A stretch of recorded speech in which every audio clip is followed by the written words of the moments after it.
Okay, alright. Welcome back to my YouTube channel. I'm Monday's Vlog. Nako, matindi. Mainit na naman itong ating tatalakayin mga kaibigan. Tungkol dito sa usapin na na-cite in contempt sa Senado ito pong si Kibuloy na hinarang naman ni Robin Padilla. Talagang matindi, di ba? Ano ang dahilan kung bakit hinarang ito ni Robin Padilla? Naku po, heto na nga ang ginaganong ko. Umaamin na, may utang na loob. Noon ko pa ito sinasabi, tinalakay na natin. At least, mismong galing sa bibig. Nitong number 1 senador na si Robin Padilla, kaya niya po hinarang at kinampihan itong si Kibuloy. Ay dahil mayroon siyang napakalaki na utang na loob dito kay Kibuloy at marami pang iba na dapat niyang pagbayaran sa pamamagitan po ng kanyang posisyon kahit mabuluktod ang katarungan. Ako po, matindi, di ba?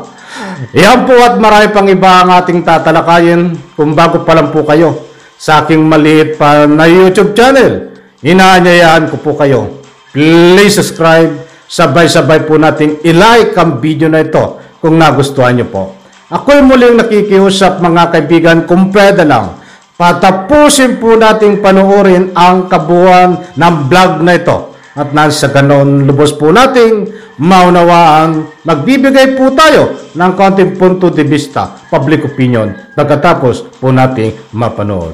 Kaibigan, samahan niyo po akong panoorin, tuklasin gaano kalaki ang utang na loob nitong number 1 senador na si Robin Padilla kay Kibuloy. Samahan niyo po ako.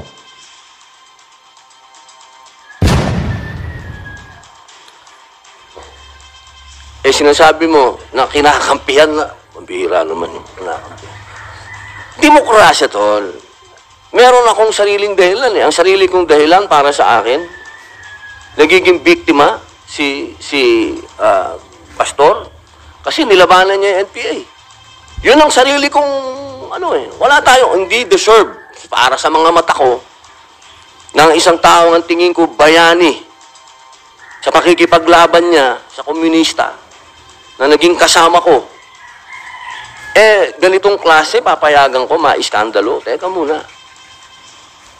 Nasaan ang utang na loob natin sa serbisyo ng taong ito na inalay niya sa paglaban sa komunista? Yun ang personal kong dahilan. Hindi ito usapin ng pagkakaibigan. Kasama ko tong taong ito. Noong lahat ay tahimik na lumaban, lumaban yan. Para sa akin, deserve niya yun. Deserve niya ang aking suporta na mapunta siya sa korte, sa judiciary. Yun. Hindi ako naniniwala na in aid of legislation, makakagawa tayo ng mga bill ngayon na maapektuhan ang kingdom. Religion yan. Yun, pare ko. Sana naintindihan mo na ito. Lambihira, kampi-kampi naman to.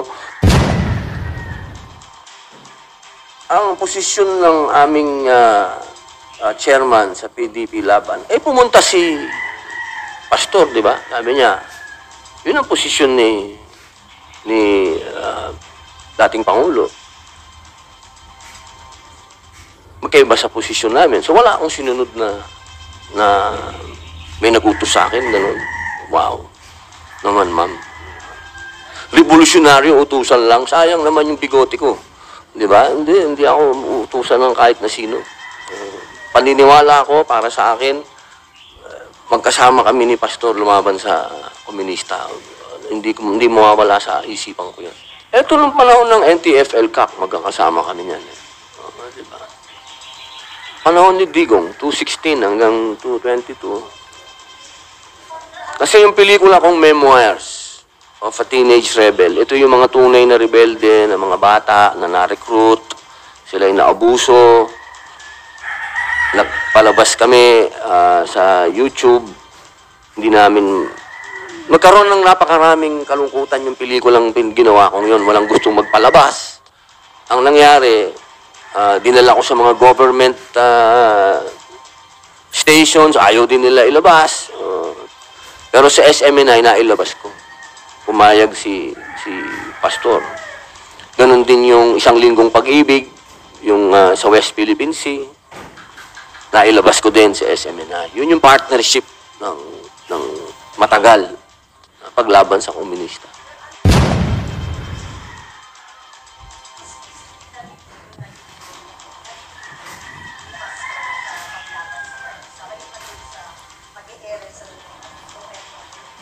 Marami po. Itong panahon po ng NTF-ELCAC, diyan po nilalabas ang mga data.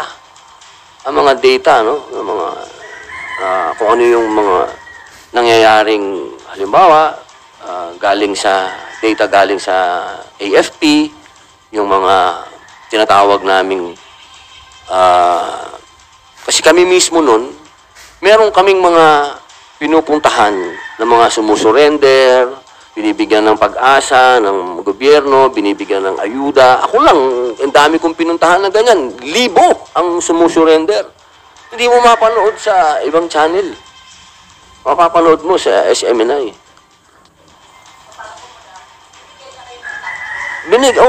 Napakahalaga nun. Napakahalaga. Sa usapin ng paglalathala ng ginagawa ng gobyernong maganda, napakahalaga nun. Hindi ko lang siya basta kaibigan. Kasi pag sinabi ko, kaibigan ko, kaya tulad, sinungaling ako. Hindi ko basta kaibigan yan. Comrade ko yan. Comrade. Naniniwala kami sa isang prinsipyo. Mas mabigat yun. Hindi naman kami magka-religion ni pastor. Hindi naman kami magkababayan. Hindi naman ako tiga Davao. Naniniwala ako sa prinsipyo niya na masyado nang matagal ang communist struggle dito sa Pilipinas. Hindi na natin kailangan ng armed struggle. Naniniwala kami doon. Yun ang pinaniniwalaan namin. Sa mga lumabas na tanong agad mo, pina-reverse niyo pag-tapos, was there any help given to you in the last year? Una na yung dasal. Dasal. Napaka-importante nun. Doon sa channel niya, sa SMNI, nabigyan niya ako ng airtime na wala akong binabayaran. Yung mga panahon na walang tumutulong sa akin dahil ako naman ay walang pera sa kampanya, wala akong pambayad ng helicopter. Hindi, meron akong pera pero para sa mga anak ko. Hindi ko gastusin yan sa politika. Hindi ako niniwala dun. Yung helicopter niya, pinahihiram niya sa akin. Yung mga ganong klaseng pabor.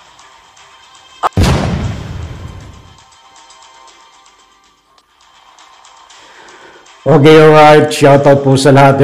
Ito, talagang yan pong napanood nyo ay kanina lang naganap. Ilang oras ang nakakaraan na press conference nitong number 1 senador, si Robin Padilla. Kung tawagin number 1. Ha? Matindi, di ba mga kaibigan? Alam nyo, ay aminado siya. Ito ay aking binigyan din ng public opinion nung isang araw nating vlog on the record niyan. Nasabi ko nga ho, ito ay kaya pinagtatanggol si Kibuloy.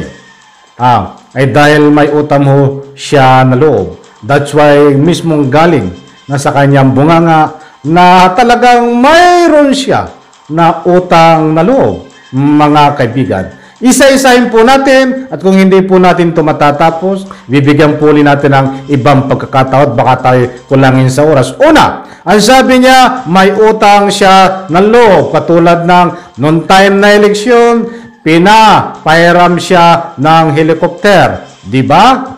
Isang dahilan po yan kung bakit nagagawa ni Robin Padilla na ika nga po ay harangin ang cite and contempt diyan po sa Senado, harangin para hindi makulong itong si Kibuloy, mga kaibigan. Nako po, talagang and then ano pa mga dahilan buko doon, mga kaibigan? Ayon daw di umano hanap di umano ayon dito kay Robin Padilla ay ang tingin niya dito kay Kibuloy ay isang bayani. Talagang lumaban daw sa mga NPA. Dati daw niya itong kasama. kaya't hindi siya naniniwala na magagawa sa niya ang binibintang sa kanya, katulad ng panggagahasa, di umano. Basta't marami pang iba na kinakabit sa kanyang pangalan, hindi raw magagawa ni Kibuloy yun. Kaya yun din po ang pumapasok na mga dahilan kung bakit niya hinarang itong cite in contempt sa Senado. Nung ba nga, sa palay mo ba, Ruben Padilla, kung halimbawa kung ang katuwiran mo iyan ay malabo ho sa katotohanan yan, dahil lang isang gagawa ho ng pangmumulistya, panggagahasa, ay hindi po gagawin sa harap mo yan. Pupunta sa isang malamig na lugar. Ika nga po sila lang. Ano nasa isip nito? Malabo yung mga sinasabi mong yan. Pinadaan na lang po natin ng kaunti, binibilis ang kot, baka tayo kulangin sa oras, di ba? Malabo, lasing yata ito eh. Tapos mayroon pang mga pelikula na sinasabi niya, "Hoy, gising, Ruben Padilla, huwag mong idamay ang pelikula dito. Baka akala mo yung nasa shooting ka ngayon. Malayo, isa kang senador, iba ang galawang pag nasa Senado, huwag mong ihambing ang pamumuhay mo bilang isang senador dahil ikaw ay nasa Senado ngayon." Noon yun, pelikula. Huwag mong ihambing. Payong kapatid, napakalayo. Ito ang matindi, mga kaibigan. Siya ho ay nagbase sa sarili niyang prinsipyo, pananaw.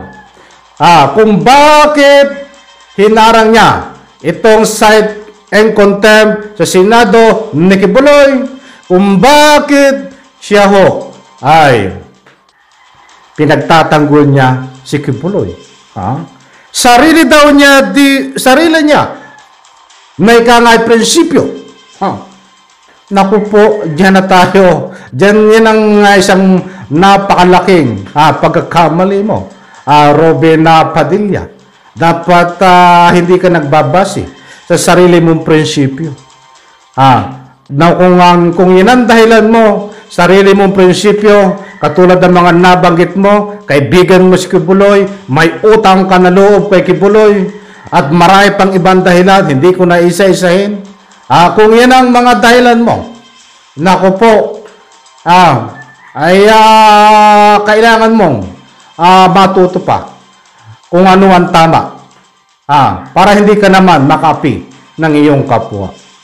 Yan ba ang magiging dahilan? Dapat ang gusto kong ipunto dito, wag mong ibase sa iyong mga nakaraan ninyo ni Kibuloy. Wag mong ibase sa ikangay utang na loob mo kay Kibuloy. Wag mong ibase dito sa dating kasama mo si Kibuloy. Wag mong ibase na dito'y lumalaban sa NPA si Kibuloy.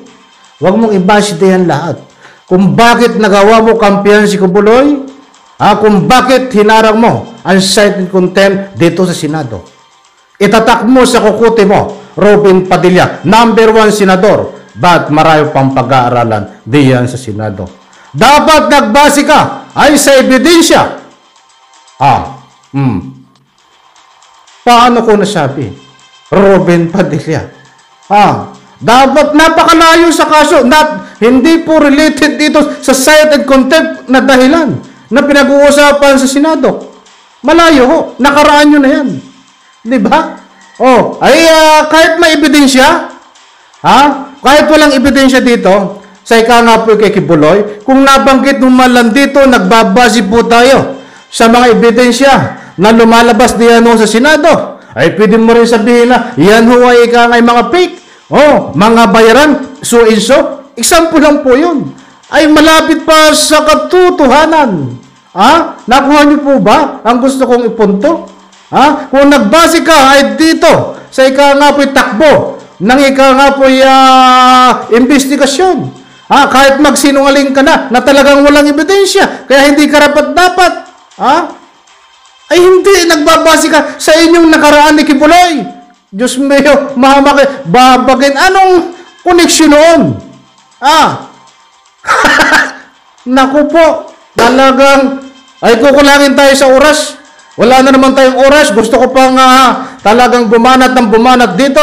Ako, ba't nagbabatay tayo sa huling ng video? Wala na po tayong oras. Muli po, maraming salamat. Bigyan muli ito natin pagkakataon para matalakay. Pagpalain po tayo lahat. Diyan po sa comment section bilang suporta nyo po ay dito sa ika nga po kay Rizal Tiberos at siyempre bilang suporta na ika nga po sana ay makontempt ito si Kibuloy. Sana hindi magtagumpay ito si Robin Padilla sa mga asal niya na galawan na pinapakita sa Senado. Mag-comment lang po kayo diyan sa comment section. Yan po ay buong puso nating irerespeto. Bye-bye, palakpakan. Bye.